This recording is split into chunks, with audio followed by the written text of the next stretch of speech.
programa más que el Señor nos ha permitido, el primero en este año. Así que estamos felices y contentos de que usted nos pueda acompañar. Tenemos ya aquí en casita, en cabina, a la persona que nos trae el mensaje, la palabra de Dios, el mensaje de esperanza. Perdón. Así que Juan Pablo Ayala está con nosotros. Él es un maestro de nuestra parroquia Nuestra Señora de Guadalupe, que ya ha servido por muchísimos años. Un gran servidor del Señor, con un gran testimonio y una gran valentía para enfrentar la vida con todos sus buenos y malos momentos. Así que Ríos de Agua Viva se complace de que usted nos acompañe, Juan Pablo. Qué bendición poderlo tener acá. Así que bienvenido, buenos días. Muy buenos días a todos. Muchas gracias por recibirme. Les pido que sigan haciendo oración por mí. Como acabas de decir, sí, tengo ya aproximadamente 6 años sirviendo en la parroquia de Nuestra Señora de Guadalupe, en la escuela con las siervas de Jesús sacramentado, como maestro. Estoy como servidor, más bien digo yo soy un servidor de Dios, como tú lo acabas de decir, ¿verdad? Y le doy gracias a Dios por esa oportunidad que me sigue dando para estar aquí con ustedes compartiendo lo poquito o lo mucho, se puede decir, que Él me ha dado para compartirlo con ustedes. Grandes bendiciones. Y hoy el tema que nos trae es algo muy interesante que pues me quedé pensando, ¿no? Porque es edificando o trabajando en edificando, mejor dicho, y en el proceso de la iglesia doméstica, que somos el matrimonio, somos nosotros, somos nuestro ser, ¿no? La iglesia doméstica. Así que un tema muy interesante al cual nos vamos a disponer en esta mañana a escuchar. Así que el tiempo se va corriendo, pues los micrófonos son de usted y pues adelante con este tema tan interesante. Muy buenos días, hermanos. Primero que nada, como les acabo de decir, le quiero dar gracias a Dios por darme la oportunidad de estar aquí. Pues como acaban de decir, pues soy servidor de Dios, ya tengo 6 años. Y pues también le quiero dar gracias a ustedes por orar por mí y los que pidieron por la intercesión del Padre José Calvi, por mi recuperación. Como algunos de ustedes ya saben, yo vengo de recuperarme de un trasplante de pulmones. Con sinceridad les comparto que no es nada fácil compartirlo con ustedes, pero yo sé que el Señor me va a dar el valor de compartir unas breves palabras. Me gustaría para empezar con una pregunta personal. Sé que acabamos de decir sobre la iglesia doméstica y lo importante que es de edificar esa iglesia doméstica. Pero la palabra, ahorita me gustaría hacerles una pregunta, la cual yo me hice aproximadamente 1 año, ¿verdad? O 2 años que enfermé. ¿Estás listo en este momento para entregar tu vida a Cristo? Y la pregunta que yo me hice, ¿estoy preparado yo para entregar mi vida a Cristo? Esta pregunta, como les acabo de decir, me la empecé a hacer hace 1 año. Después de que fui diagnosticado con la enfermedad de fibrosis pulmonar. Cuando escuché al doctor decirme eso, muchacho, tienes que ir de inmediatamente al hospital de UCLA o Cedars-Sinai. Esos son los únicos hospitales que hacen trasplantes de pulmones. Si te quedas aquí, me dijo el doctor, de aquí, de que te refieran a los especialistas locales, puedes morir. En ese momento, no les cuento mentiras, hermanos, en ese momento sentí que la sangre se me enfriaba y se me calentaba al mismo momento, ¿verdad? Me entró un miedo, pero a la misma vez, como servidor, me sentía del valor del Espíritu. Pero ¿por qué sentía miedo? Yo me preguntaba en ese momento, ¿verdad? ¿Por qué sentía miedo yo de esta enfermedad? Si yo en ese momento era Juan Pablo Ayala, ministro extraordinario de la Eucaristía, maestro de la escuela de Nuestra Señora de Guadalupe. Mi esposa y yo dábamos clases prematrimoniales de planificación familiar y participamos en el taller de la familia natural y mejor. Aún más, desde mi conversión, tenía 10 años sin tomar, sin fumar, y me estaba convirtiendo en un católico devoto, ¿verdad? Dice yo, pues, ¿cómo yo me puedo O sea, yo me estoy entregando a Dios. ¿Cómo me puede pasar eso a mí? ¿Saben por qué me dio miedo, mis hermanos?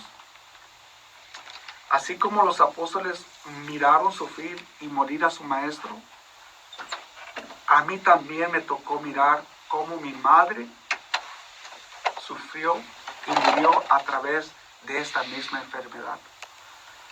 Me tocó mirar cómo esta enfermedad poco a poco terminó con la vida de mi madre. En mis oraciones le decía a mi Señor, Señor, enséñame a entregarme a ti, Señor. Enséñame a cargar esta cruz y no tener miedo de ya no ser parte de este mundo, Señor.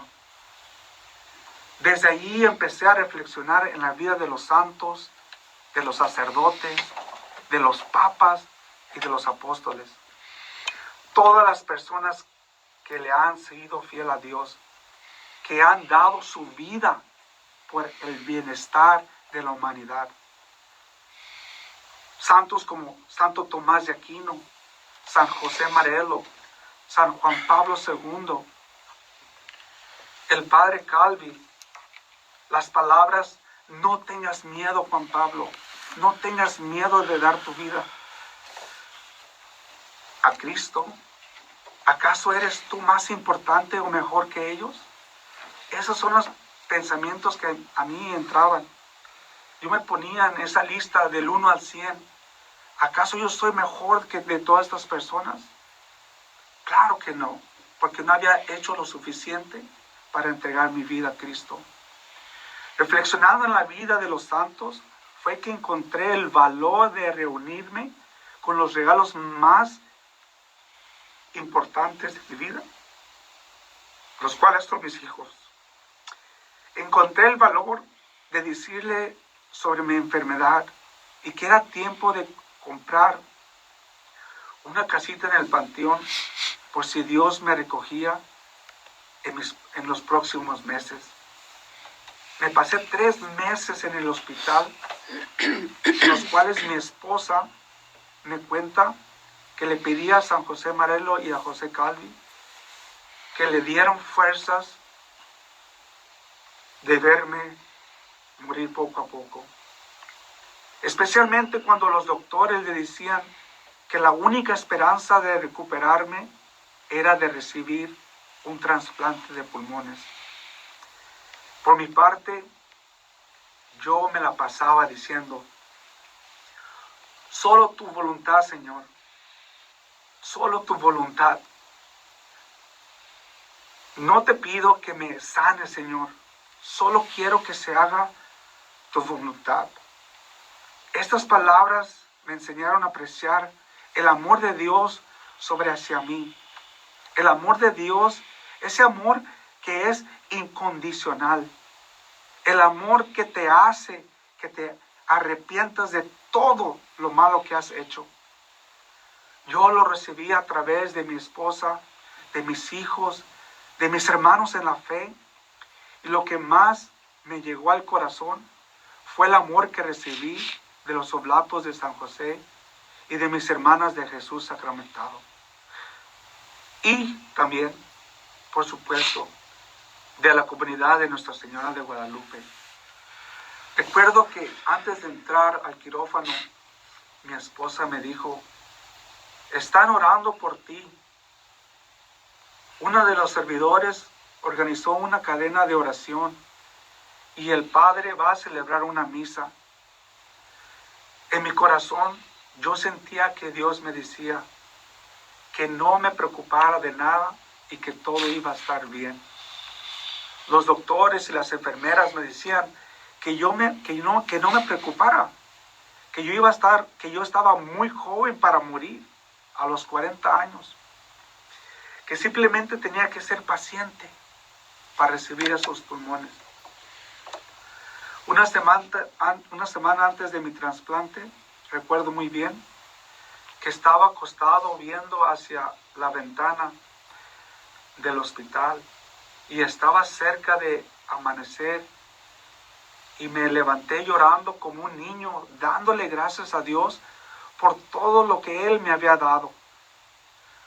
por adelantado le estaba dando las gracias por darme la oportunidad de tener esperanza y de seguir viviendo. Llorando le decía, gracias Señor, gracias, pero ¿quién soy yo para recibir tanta bendición? Después de 3 atentados de recibir mi trasplante, finalmente en agosto 4 de 2018, el doctor me dio la gran noticia que ya había un donante de San Diego.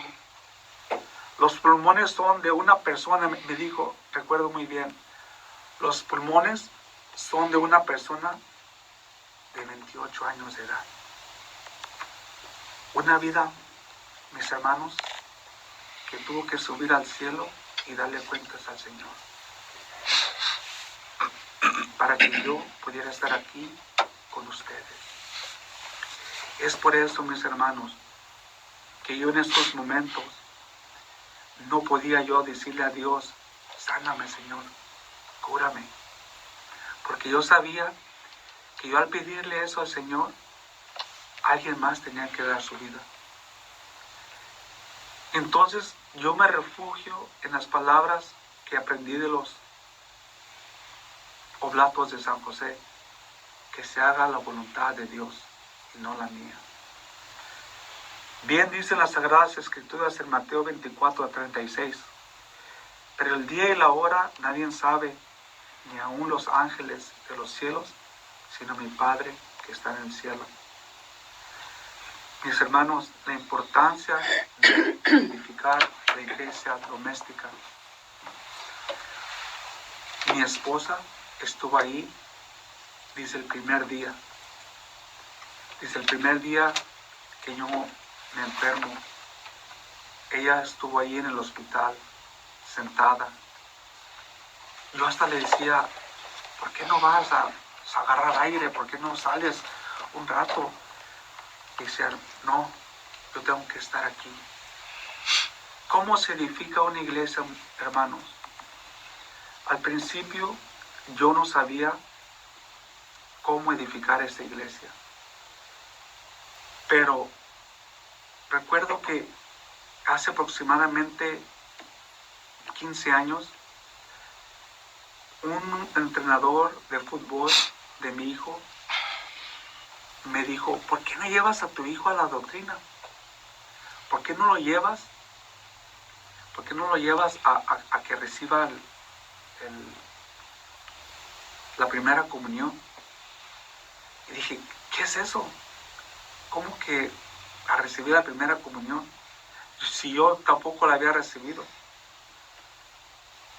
Entonces cuando él me hace esa invitación a través de los retiros de ahí de la iglesia, fue que yo empecé también a cambiar poco a poquito. Si tú, mi hermano, ahorita estás viviendo, ¿verdad?, en unión libre, nunca es tarde de tratar de edificar esa iglesia otra vez. Tienes que tratar de edificar tu iglesia o tu hogar, tu iglesia doméstica. Fíjate lo que nos dice aquí el Evangelio de San Lucas, ¿verdad? Lo que cuesta seguir a Jesús. Es San Lucas, capítulo 14, versículo 25. Caminaban con Jesús una gran gentío. Se volvió hacia ellos y les dijo, si alguno quiere venir a mí y no pospone a su padre y a su madre, a su mujer y a sus hijos, sus hermanos y sus hermanas, e incluso a su propia persona, no puede ser discípulo mío. El que no carga con su propia cruz para seguirme luego, no puede ser discípulo mío.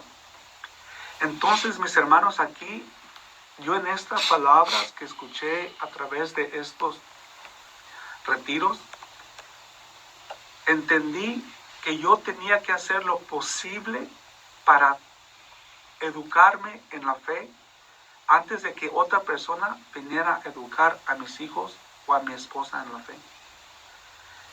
Tenía que posponer, o sea, aquí la palabra no dice que tenemos que dejarlos a ellos o abandonarlos. No dice posponer por un tiempo mínimo, ¿verdad? El poder nosotros educarnos en la fe. Eso fue lo que a mí me llevó a entrar, o se puede decir, involucrarme más en la iglesia, ¿verdad? ¿Por qué? Porque yo sabía lo importante que era para educar a mi hijo en la fe. ¿Por qué? Porque uno en veces piensa que nuestra sabiduría es suficiente para que los hijos crezcan y sean buenos samaritanos y ellos nos apoyen después en los tiempos difíciles. Pero sabemos que no es así. Que los hijos tienes que edificarlos también a ellos en la palabra, para que ellos en los momentos difíciles, ellos sean fuertes y puedan seguir a Cristo. En los tiempos difíciles, como te digo, cuando yo estaba en el hospital, recuerdo que mi hijo me iba a visitar constantemente. Y a mí me daba un sentimiento, decía, ¿por qué es que mi hijo maneja 2 horas o 3, y no 2 horas de ida y otras 2 de venida, y se queda ahí afuera del hospital, ¿verdad? ¿Por qué se queda ahí? ¿Por qué lo hace? Por lo mismo, de que uno le involucra a ellos lo que es la palabra de Dios, ¿verdad? No sé si tienen alguna pregunta. Si tienen alguna pregunta, por favor, háganmela. Entonces, dentro del plan de Dios, para empezar,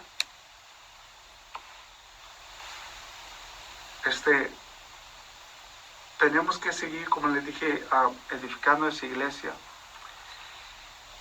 En Mateo 19:3, no sé si lo tengan disponible a la mano, nos habla también sobre el matrimonio. 19:3.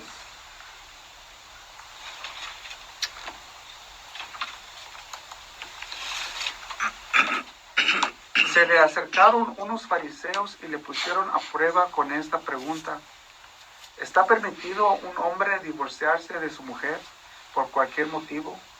Jesús les respondió: ¿no han leído que el Creador al principio los hizo hombre y mujer? Y dijo: el hombre dejará a su padre y a su madre y se unirá una sola carne, de manera que ya no son 2, sino una sola carne.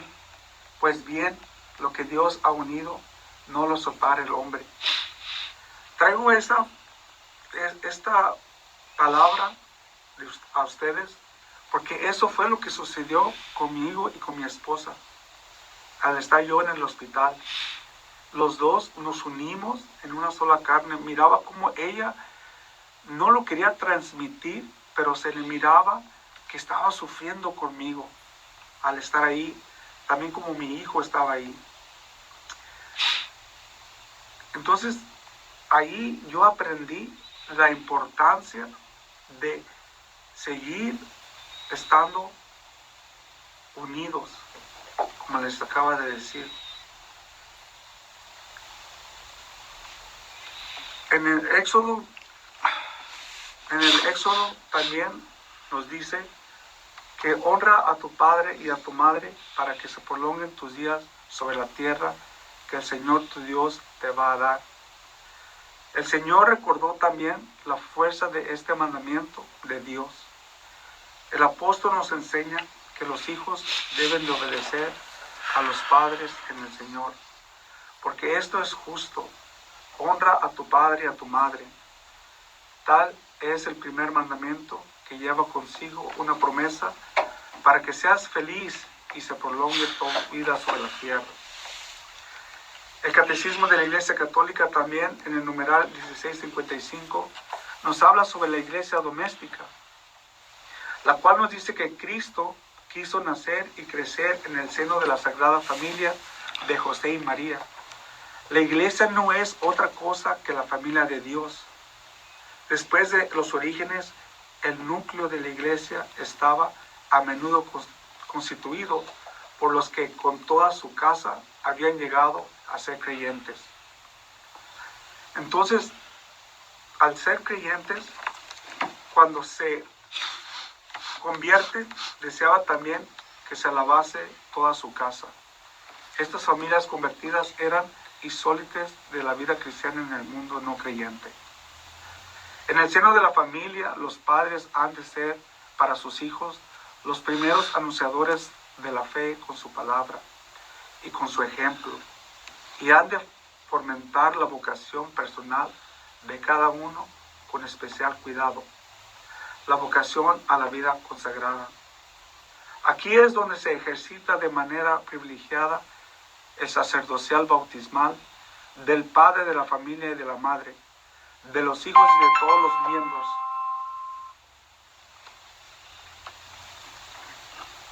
los miembros, El hogar es así la primera escuela de la vida cristiana y la escuela de los demás ricos humanismos. Aquí se aprende la paciencia y el gozo del trabajo, el amor fraterno y el perdón generoso e incluso reiterado, y sobre todo el culto divino por medio de la oración y de la ofrenda de la propia vida. Hermano, como te sigo diciendo, en este momento te hago esta invitación de que si tú estás edificando tu iglesia, debes de edificarla en la palabra para que tus hijos puedan así ser como tú. Pero también tenemos que recordar que tú tienes que ser también un ejemplo para los demás.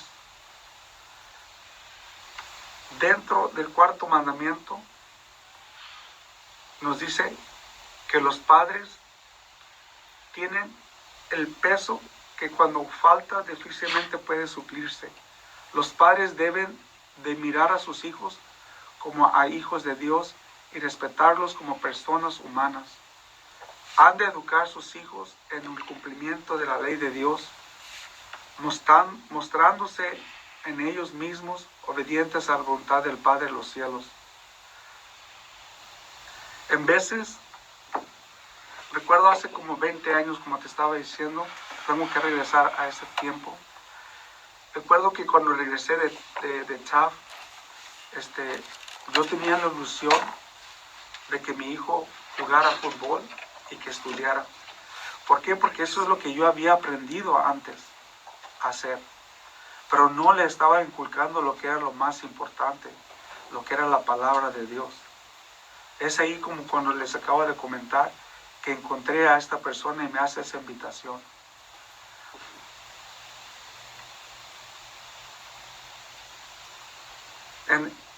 El padre Larry, en su libro del Rosario de los Santos Esposos, nos comparte: los esposos y las esposas son llamados a estar abiertos para colaborar con Dios, para recibir nuevos seres humanos, para amar y criar. Los hijos son la corona y el mayor fruto del matrimonio. Cada niño tiene que ser apreciado como un hermano o hermana de Jesús, que también se hizo niño pequeño, para educar con más precisamente. San José María nos recomienda lo siguiente: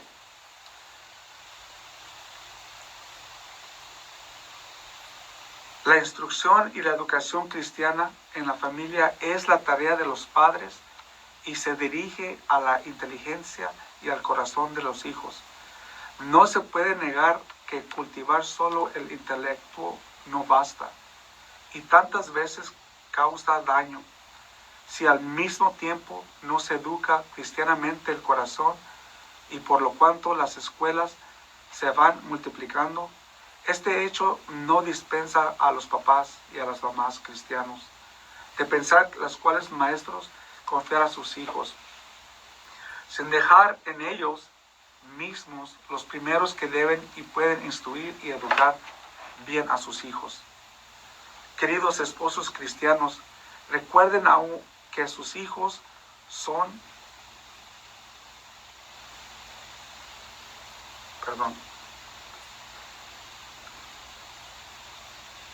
que sus hijos son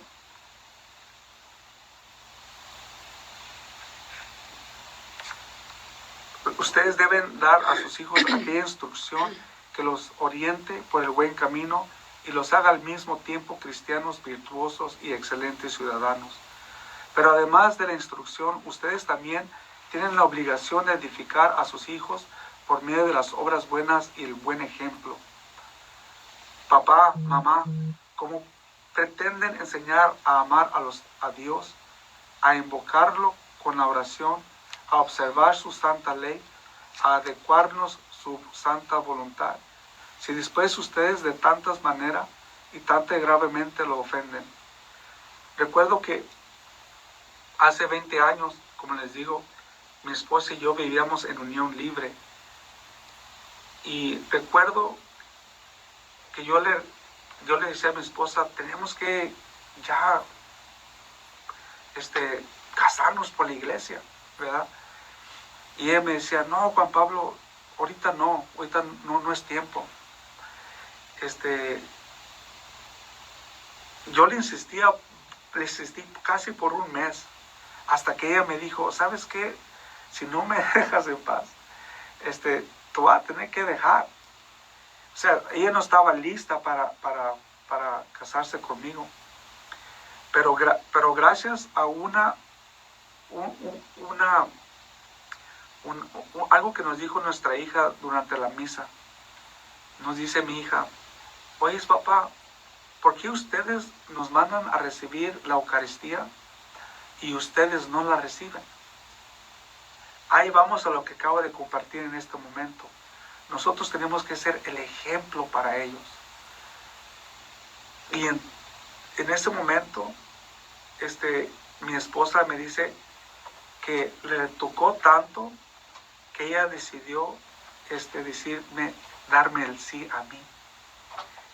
De ahí fue que nosotros decidimos recibir el sacramento del matrimonio. Y fue de ahí donde todo empezó a cambiar. Después de recibir el sacramento del matrimonio, nos invitaron a servir en la iglesia, ¿verdad? Y aquí estamos hasta ahorita, ¿verdad? Los padres están siempre vigilantes sobre ustedes mismos y sobre sus hijos.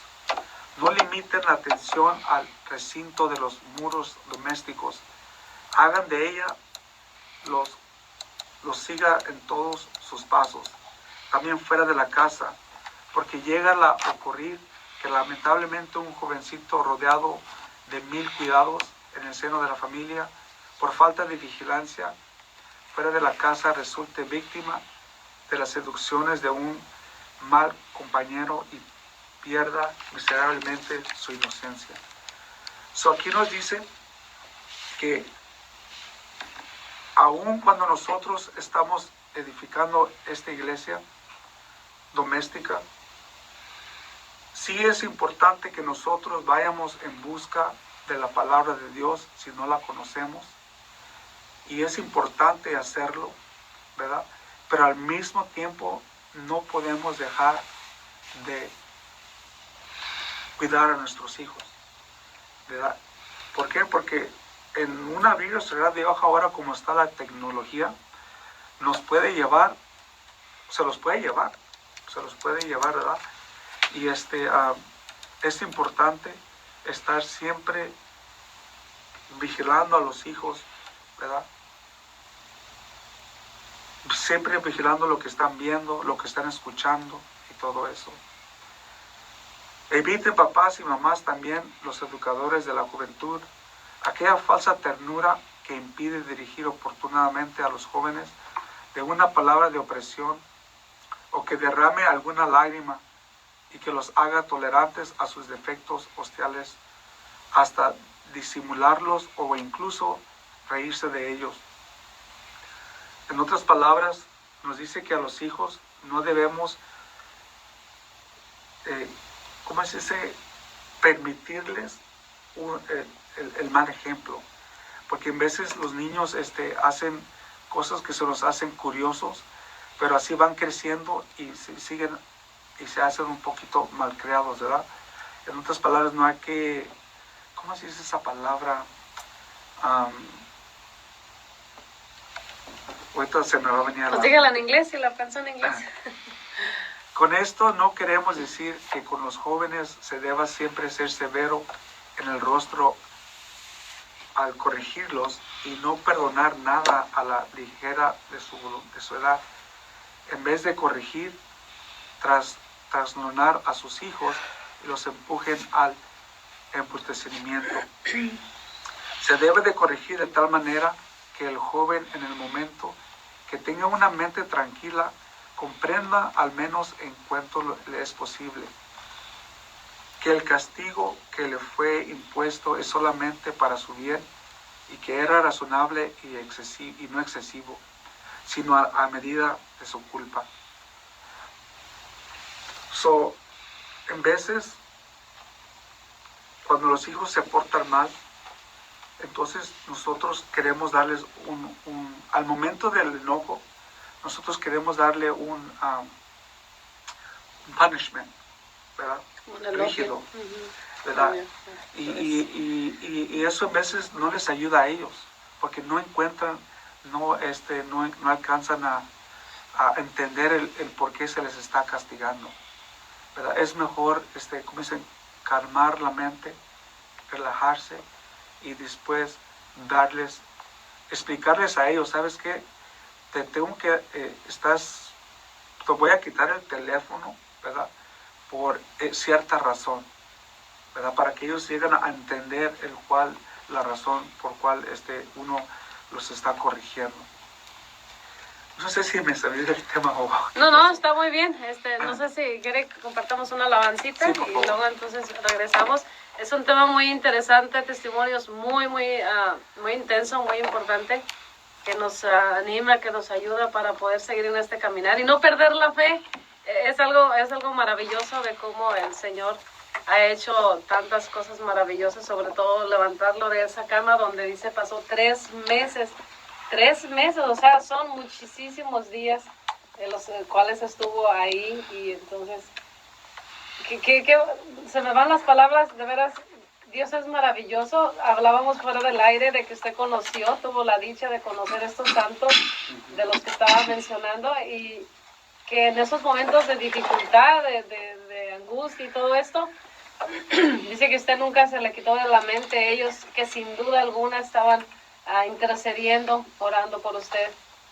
Y también lo importante de la familia, de la unión de la familia, como nos viene hablando, de que inculcarles a los chamacos desde bien pequeñitos lo importante de la familia, la fe, la unión.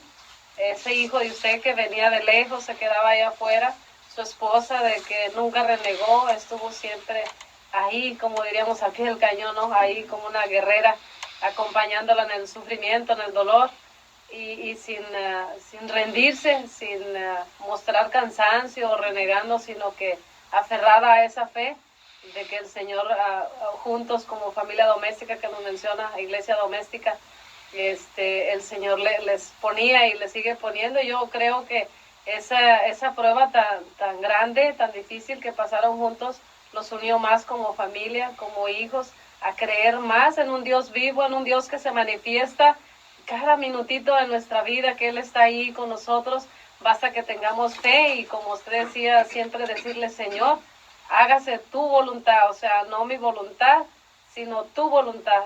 Estar conscientes de que somos sus hijos y Él es el que tiene el dominio sobre nosotros, pero no renegar, no perder esa fe, sino decirle al Señor: aquí estamos, hágase, Señor, tu voluntad, que a veces es bien difícil en los momentos de crisis, de enfermedad, de angustia, de dolor, de desesperación, decirle: Señor, aquí estoy, hágase tu voluntad, porque queremos hacer nuestra propia voluntad, ¿no?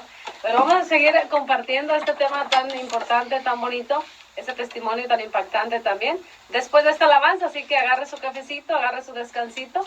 Ya regresamos, estamos aquí con nuestro hermano Juan Pablo, compartiendo de su testimonio y un tema muy importante de la familia y de lo importante de que es que crecer en la fe como familia.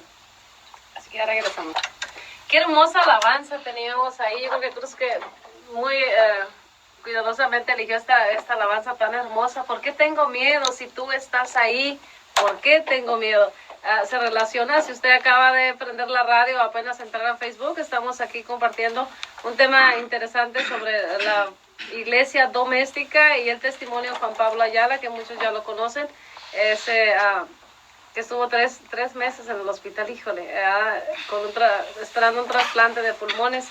Y algo maravilloso que nos venía contando de las experiencias que él tuvo y cómo la fe que viene de la mano de lo que nos está hablando, de la importancia también de crecer la fe en la familia, para que en los momentos de tribulación, en los momentos difíciles de la vida, estar juntos como familia. Creo que a Dios le agradaba tanto escuchar la oración en familia, la comunidad, en la iglesia y todo el mundo que estaba orando por él, pero en familia, o sea, mamá, papá e hijos, pidiendo al Señor un milagro, porque el que esté él hablando aquí es un verdadero milagro. Trae fotos impactantes, después ponemos una por ahí para que ustedes se den una idea. Es un verdadero milagro de que el Señor lo levantó y lo tiene aquí sirviéndole, ¿verdad? Entonces, a trabajar. Cruz, ¿quieres poner la foto? A ver si pues se acomoda ahí. Así la gente se da más o menos una idea de todo el tiempo que él estuvo ahí y cómo el que estuvo él ahí. Y qué bonito también el tema que nos está compartiendo, porque mencionaba, ¿verdad?, de que no estaban casados. Después Dios los llama al sacramento del matrimonio, y es ahí donde empieza a formar esas raíces, ¿verdad?, a preparar, porque el Señor sabe lo que viene. Él sabe nuestra vida, cada etapa y cada sufrimiento, cada alegría que vamos a tener. Entonces Él empieza a construir y a formar esa fe tan bonita, ¿no?, desde ya, porque Él sabía la tribulación que venía después, ¿no? Y entonces qué bonito. Si usted está sin casar por ahí, ojalá que hoy le motive para que pueda reconciliarse en una confesión y casarse para vivir como Dios manda, para que así escuche más nuestras oraciones, ¿no? Así en los momentos de tribulación, pues el Señor está ahí con el oído atento, porque estamos tratando de agradarle. Yo creo que es un proceso todos los días. No podemos decir que ya estamos, alguien dijo por ahí, con alitas y eso, sino que es un proceso. Pero qué bonito ejemplo de su familia y del estar ahí siempre esos 3 meses sin dejarlo solo, sin abandonarlo. Si la fe hubiera sido tan débil, tan poquita, ahí lo dejan solo. Fíjese que tiene mucha razón, porque cuando yo estaba en el hospital, quiero compartirles que las enfermeras y los doctores se quedaban como impactantes, se puede decir. Una de las enfermeras llegó a acercarse y a preguntarme: oye, muchacho, pues ¿quién eres tú? Así, con esas palabras y con ese como cuidado al hablarme. Me dice: oye, pues ¿quién eres tú? Le digo: ¿por qué me haces esa pregunta, verdad? Y dice: ¿por qué te vienen a visitar tantas personas? Vienen a hacer oración, te vienen a hacer oración. Vienen los sacerdotes, vienen las religiosas, vienen personas, entran y salen del hospital. Pues quiero saber quién eres tú. Y pues yo humildemente le digo a la señora: mire, yo simplemente soy un servidor de Dios. Yo simplemente los últimos 10 años, se puede decir, me he dedicado al servicio del Señor. Y he aprendido a confiar en Él, ¿verdad? Los doctores, como te digo, me hicieron la misma pregunta. O sea, ¿tú eres cristiano? ¿Eres católico? ¿Qué eres? Digo: pues sí, soy cristiano católico, sí, ¿verdad? Soy cristiano, y pues me gusta hacer oración. Y recuerdo que una de las personas que estaba limpiando las camas me dice: fíjate que yo soy también cristiano, pero no soy católico, ¿verdad? Dije: dice: ¿y cuál es la diferencia? ¿Por qué te vienen a visitar tanta gente? ¿Por qué tú haces mucha oración? Y pues ahí, pues sí, le tuve que compartir al hermano, ¿verdad? Le digo: pues mira, yo soy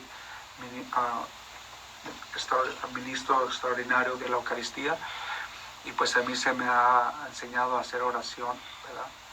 Y lo más importante que yo puedo tener en estos momentos tan difíciles. El seguir compartiendo la fe, aún estando en la cama por 3 meses en el hospital, para mí se puede decir que fue como una bendición, ¿verdad? porque siempre me preguntaba yo, ¿puedo estar en peor ocasión? ¿Puedo estar en otras situaciones más malas, verdad? ¿Por qué? Porque el Señor me estaba manteniendo vivo de una manera u otra, ¿verdad? Yo me pongo a pensar si hubiera sido como el que no quiso seguir a Cristo, a Jesús, como nos dice en el Evangelio de Lucas 18, dice, Maestro, bueno, ¿qué tengo que hacer para heredar la vida eterna? Jesús le dijo, ¿por qué me llamas bueno? Solo Dios es bueno, nadie más. Ya sabes los mandamientos, no cometas adulterio, no mates, no robes, no levantes falsos testimonios, honra a tu padre y a tu madre. Pero él le contestó, todo esto lo he cumplido ya desde joven. Al oír esto,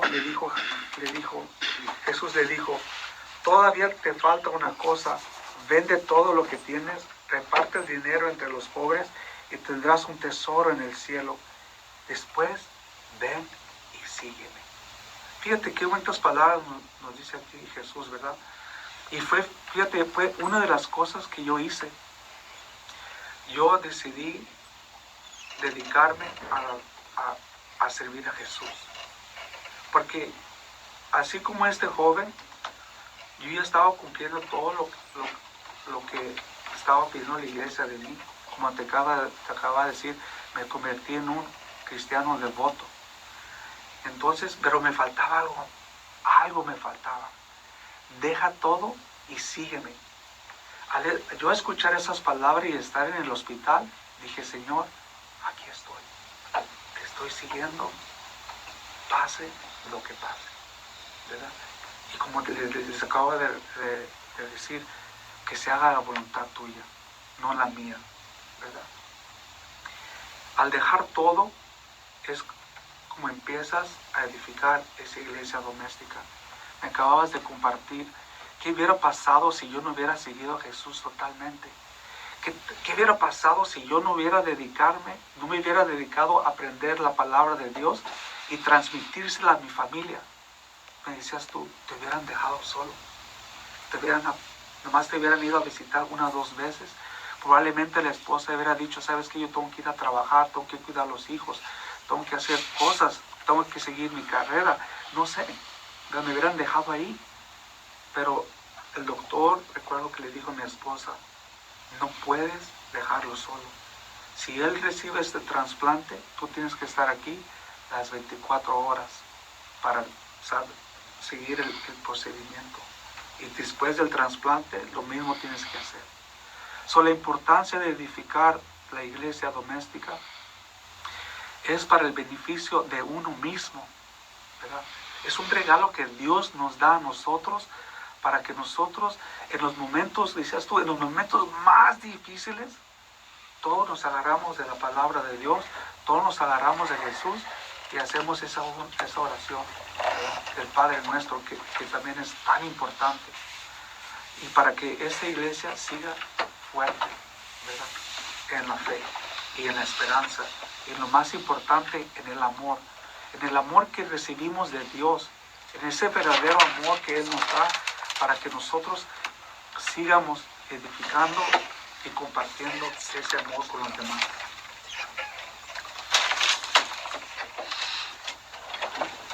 Sí, pues algo maravilloso, Juan Carlos, de veras.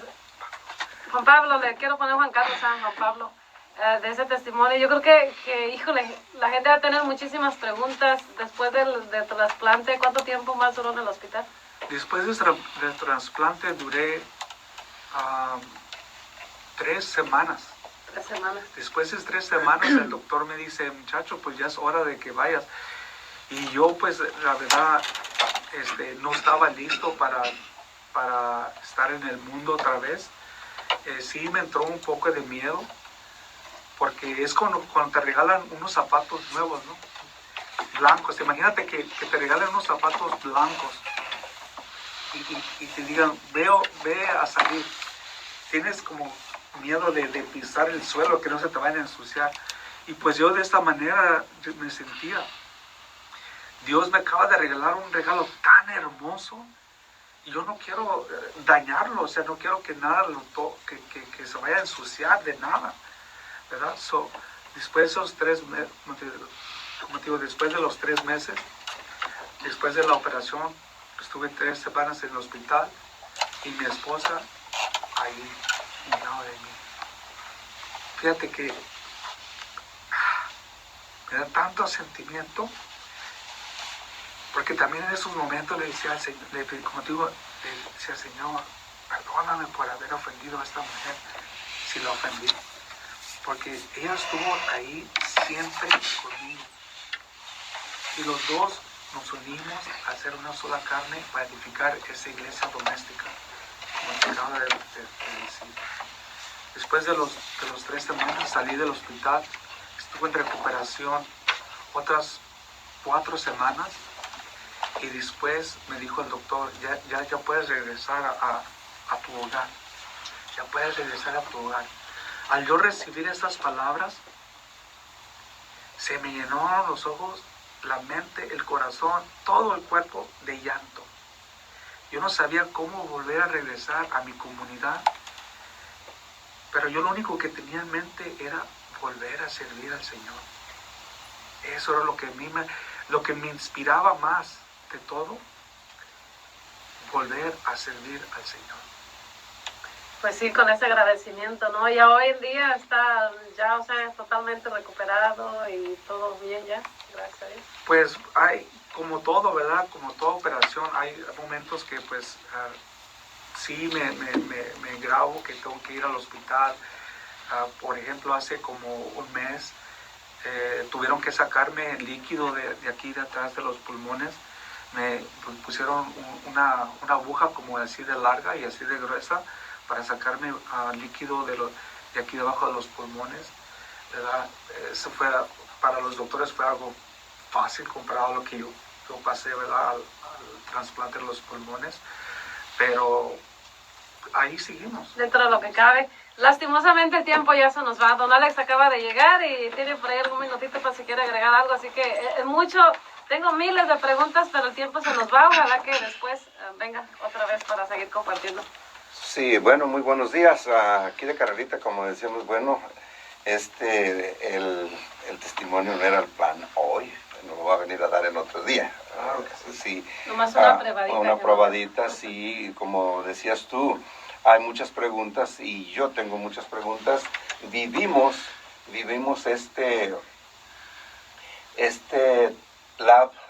¿cómo se diría? Ese tiempo con él, porque pues nos unimos en oración, estuvimos ahora sí que bien enterados, casi puede decirse de minuto a minuto, cómo sabe el procedimiento en su operación.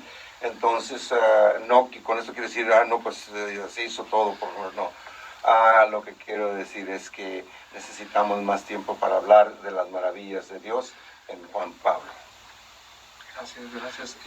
Y como lo acabas de decir, hermano Alex, todo esto fue hecho a través del Espíritu Santo. Amén. ¿Por qué? Porque yo en el momento que vuelvo a la cama, se me viene todo esto a la mente. Recuerdo estar en la cama y en el hospital